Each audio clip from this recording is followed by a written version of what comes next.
જસી ઘણા એપિસોડ્સ આપણે એવા કર્યા છે કે આપણે જગન્નાથ દાદાને યાદ કર્યા છે.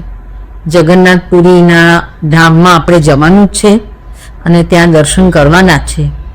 એટલે થોડીક મેં કોઈક પાસેથી એવી વાત સાંભળી હતી કે જગન્નાથ દાદાને છે ને એક સ્પેશિયલ મહાપ્રસાદ ધરાય છે જેને કહેવાય છે ખાજા, અને એ સ્વીટ ખાજા હોય છે, ગળ્યા ખાજા હોય છે. અને એને મને સમજાવ્યું કે આ ખાજાને જ મહાપ્રસાદ તરીકે ત્યાં ધરાય છે. ઓકે, તો હવે એને બી મને ચાખવા આપ્યા અને મને બહુ જ ભાવ્યા. એટલો બધો સ્વાદિષ્ટ, અને પ્રસાદ હોય એટલે તો એનો સ્વાદ પણ એક અલગ જ આવે.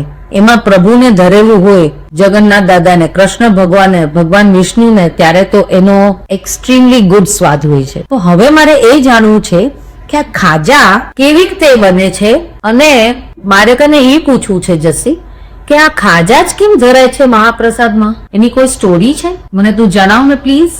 તમે મને પૂછ્યું કે ભગવાનને ખાજા જ કેમ ધરવામાં આવે છે. તો એવું છે કે જ્યારે ભગવાને નીલાંચલ પર્વત ઉપર અવતાર લીધો તો બધા દેવોએ એમને એમ પૂછ્યું કે પ્રભુ, તમને અહીંયા આગળ તો સમુદ્ર જ છે, ખેતર નથી, કઈ છે નહીં, તો તમને ભોગ કેવી રીતે અર્પણ કરશો? તો પ્રભુ કહે છે કે અહીંયા આવવા વાળા મારા ભક્તો પણ બહુ દૂરથી આવે, એટલે ભોગમાં મને એવી જ કઈ વસ્તુ ધરવી પડશે જે મને બી પ્રિય હોય અને મારા ભક્તો એમના ઘર સુધી લઈ જઈ શકે અને બધાને ખવડાવી શકે. એટલે એમના પ્રભુને ત્યાં આગળ ઘઉં, ઘી અને સાકરમાંથી બનાવવામાં આવેલા ખાજા ધરવામાં આવે છે.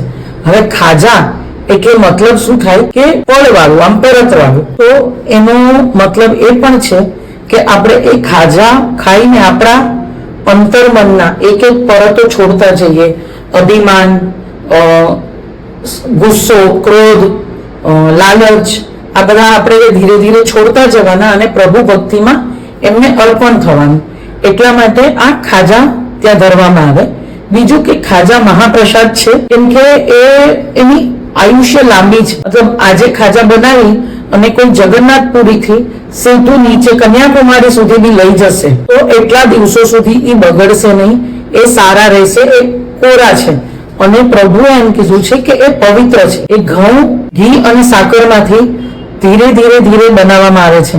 ત્યાં જગન્નાથપુરીમાં દરેક ભોગ જે મહાપ્રસાદ ધરવામાં આવે છે એ માટીની હાંડીઓમાં બને છે. તો એમાં એને ધીરે ધીરે પકાવવામાં આવે છે અને આપણા અંતર્મનના પરતો ખોલે. એટલે ખાજા મહત્વના છે.